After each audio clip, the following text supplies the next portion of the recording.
my 7th or 8th day in Tokyo, and I've never been to Mount Fuji, so today we are going.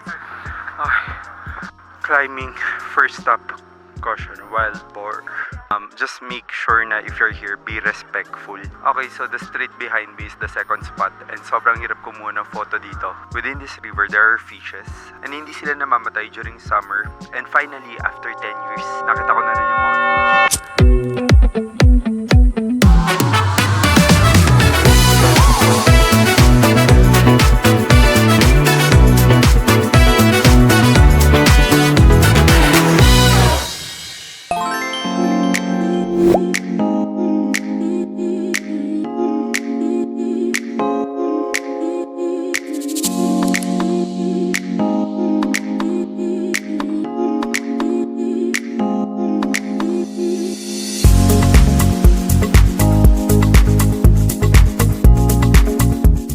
Good morning, it's my 7th or 8th day in Tokyo, and I've never been to Mount Fuji, so today we are going. It's around 7:45 a.m. The tour leaves at around 8 a.m. So if you're interested, gusto nyo pumasyal, tara, Mount Fuji tayo ngayong winter. Recess, all of the flowers.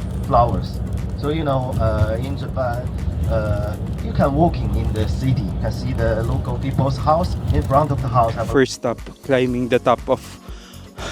No, it's not Mount Fuji. It's not climbing the top of Mount Fuji. It's climbing the stairs for a view of Mount Fuji. And it's not yet done. It's not even halfway.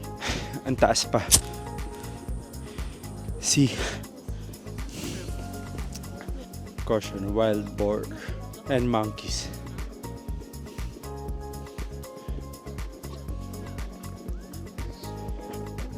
So the tour guide said it's the best day to see Mount Fuji because yesterday there was nothing and there's only a 10% chance of seeing this one, and it's the most perfect day. Yesterday it rained, so it's sunny today, so I guess that's the reason why it's clearly visible. See, you can see it behind me, but I'm climbing up for a better view. I can do this.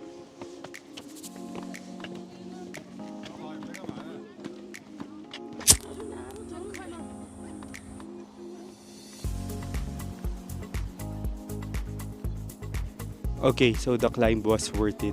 Just look at this view.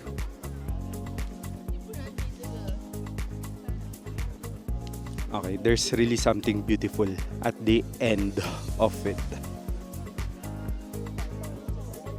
There's just so much crowd here, pero what you can do, it's a very popular tourist spot, no? Just make sure na if you're here, be respectful. Kasi sobrang daming mga Pinoy na sumisingit sa pictures, nakakahiya din. So, just make sure to be respectful lang when you're here. And you'll all have the chance to take a very nice photo kasi marami na mga angles na it's very photogenic. It's not like one spot lang siya because it's large, diba? It's the biggest mountain in Japan. That's the reason why at any angle makikita mo pa rin siya. So there would be a lot of nice spots for your Instagram.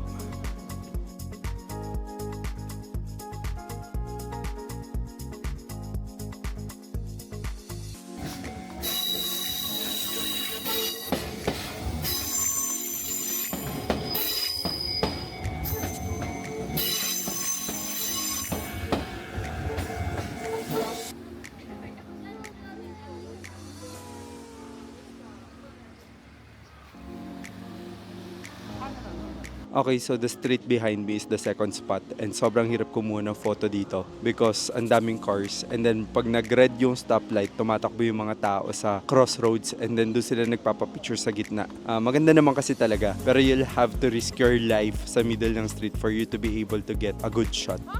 And then, saglit lang. Okay, ayan. Tignan nyo. Ayan, nagmamadali yung mga tao to get a good shot sa gitna. Kita yung Mount Fuji sa backdrop. Tapos nagagalit itong officer.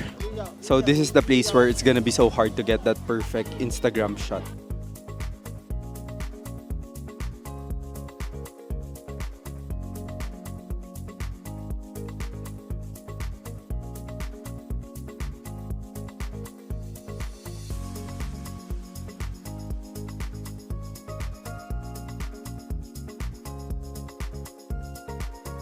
So we are here in the second village. So we're going to 4 villages today. This is the second one but third stop. And you see, this is much nearer. So mas malapit to sa Mount Fuji. And you see there is a river here, and within this river there are fishes that can survive more than 20 degrees. So they have to remain in cold water, and the water is very cold because this is winter water. Snow na nagmelt. That's why. So fishes thrive in this type of cold water. And so yung local fish kinakain din nila dito. And yan. And hindi sila namamatay during summer because again, the water is from Mount Fuji, so it's still very cold.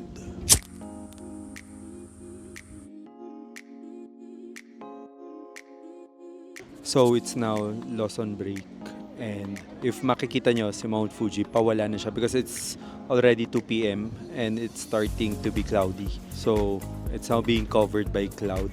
It's not as clear as it was this morning. Hopefully, we get to see it pa sa lake.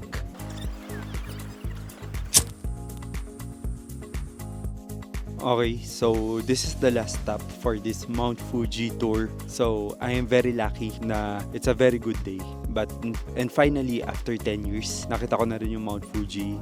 It was 2015 when I first arrived in Tokyo. And I never went to Mount Fuji because it's always bad weather. Or like, it's not always favorable. Or Mount Fuji couldn't be seen. Sabi nga nila, 1 in 10 chances. So every time the weather is not okay, I don't push through with the tour because I don't want to waste my energy. So, and usually kasi autumn ako nandito sa Japan. But now I am here during winter. And unexpectedly, it's perfect. It's worth the 10 years wait. So if you've been to Mount Fuji before, you went on a tour, haven't seen it because of the weather or because it was cloudy, try again because I tell you, it's worth it.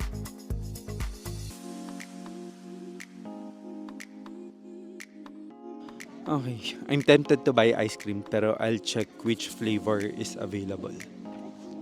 So in this part, you have restaurant, cafes, and most people are eating ice cream even if it's cold.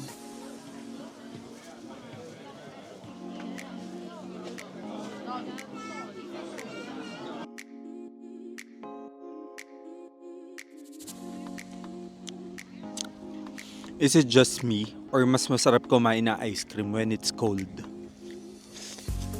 Oh, so I'm ending this vlog here because this is the last stop. Thank you for joining me in this Mount Fuji tour. As I said, it took 10 years before I finally seen it. No, because again, it's always bad weather. But today is just perfect. If ever you're in Tokyo, don't miss this one out. You can book through Klook using my code THADDEUS for 5% discount. If you did like this vlog, don't forget to follow me, like, subscribe, share, and I'll see you next time. And also, don't forget to connect with me on my social media accounts.